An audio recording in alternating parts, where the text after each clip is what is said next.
बच्चों, मैं लालिमा सिपाहा आज आपको संज्ञा का अगला भेद समझाने जा रही हूँ। This could be us. So back to what I was saying. Could be us. पिछले वीडियो में हमने सबसे पहले वीडियो में मैंने आपको संज्ञा की परिभाषा समझाई थी। किसी व्यक्ति, वस्तु, स्थान, प्राणी या भाव के नाम को हम संज्ञा कहते हैं। जैसे लड़का, राम, सीता, कुर्सी, पेड़, गाय, भोपाल, विद्यालय, कोई भी, तो अर्थात किसी भी नाम को हम संज्ञा कहते हैं। अब हम संज्ञा के भेद देखते हैं। संज्ञा के कितने भेद होते हैं? संज्ञा के 5 भेद होते हैं। तो हमारे प्रारंभिक कक्षाओं में संज्ञा के 3 भेद मुख्यतः दिए जाते हैं। कौन सा? व्यक्तिवाचक संज्ञा, जातिवाचक संज्ञा और भाववाचक संज्ञा।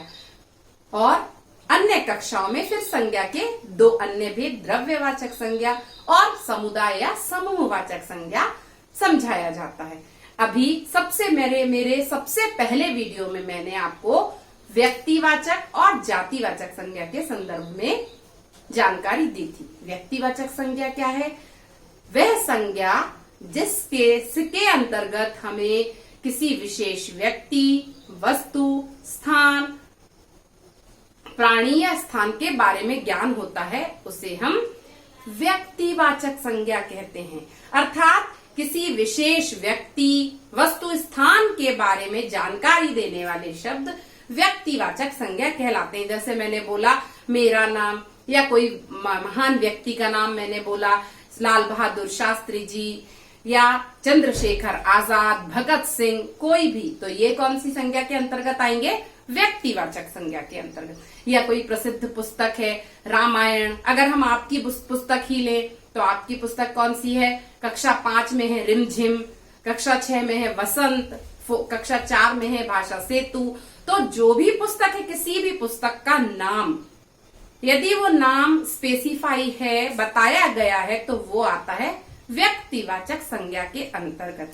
स्थान भी, जैसे हमने बोला सेंट मॉन्फोर्ट विद्यालय, तो ये हमारा व्यक्तिवाचक संज्ञा के अंतर्गत ही आएगा। या कोई शहर का नाम भोपाल, दिल्ली, आगरा, कलकत्ता, कोई भी शहर का नाम, तो ये होते हैं व्यक्तिवाचक संज्ञा के अंतर्गत आते हैं। अब हम जातिवाचक संज्ञा एक बार पुनः दोहराते हैं। किसी भी वे शब्द जो व्यक्ति, वस्तु या प्राणी की संपूर्ण जाति का ज्ञान हमें कराते हैं, उन्हें हम जातिवाचक संज्ञा कहते हैं। जैसे मैंने बोला कुर्सी, कोई भी कुर्सी हो सकती है। अगर मैंने बोला शहर, तो शहर कोई भी हो सकता है। मैंने किसी एक शहर का नाम आपको नहीं लिया, लेकिन अगर मैंने भोपाल बोल दिया तो वो व्यक्तिवाचक संज्ञा के अंतर्गत आ गया। यदि मैंने बोला कस्बा, तो कोई भी कस्बा हो सकता है। विद्यालय, कोई भी विद्यालय हो सकता है, लेकिन मैंने बोला सेंट मॉन्फोर्ट विद्यालय, या मैंने बोला कि कार्मल विद्यालय, या शासकीय कन्या विद्यालय, तो मैंने उसका नाम बता दिया कि ये वाला विद्यालय है। तो ये कौन से हैं?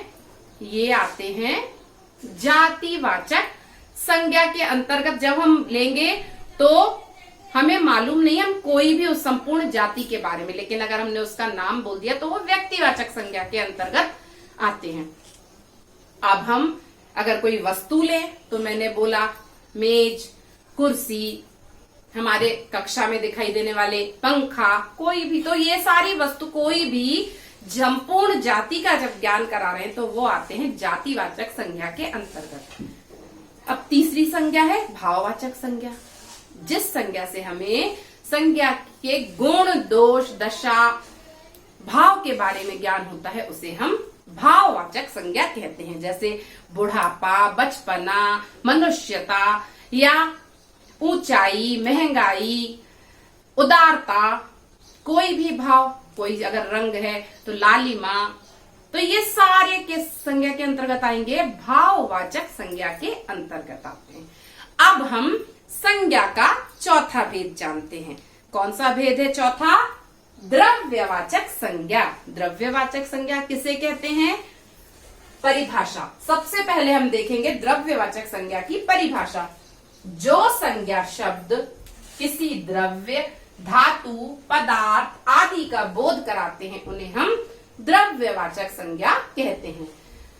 अब द्रव्य अर्थात कोई भी, तो कोई भी लिक्विड, जो भी पदार्थ है या कोई धातु है या कोई पदार्थ है, तो ये सारे द्रव्यवाचक संज्ञा के अंतर्गत आते हैं।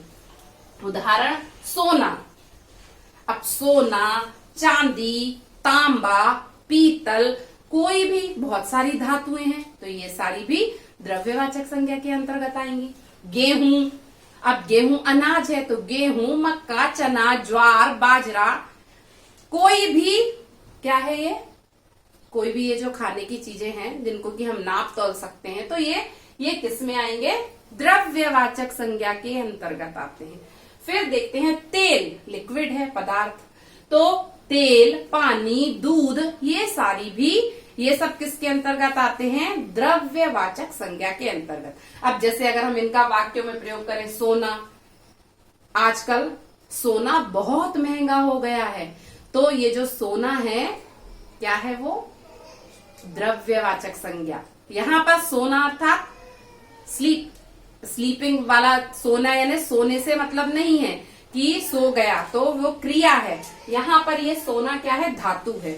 चांदी, तो चांदी और सोना दोनों धातुएं बहुत महंगी हो गई हैं इस समय।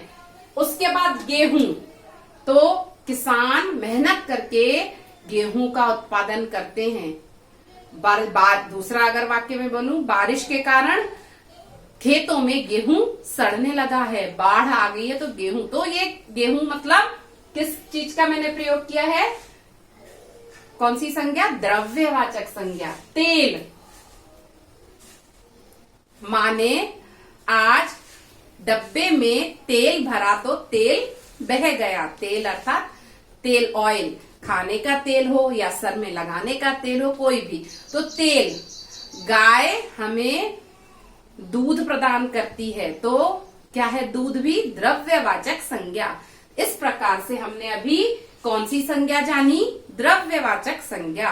अर्थात जो शब्द किसी द्रव्य, धातु, पदार्थ आदि का बोध कराते हैं उन्हें हम द्रव्यवाचक संज्ञा कहते हैं।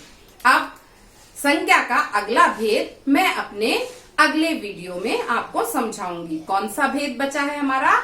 समूहवाचक संज्ञा या समुदायवाचक संज्ञा। यदि आपको मेरा वीडियो पसंद आया हो तो लाइक, शेयर और सब्सक्राइब करना ना भूलें।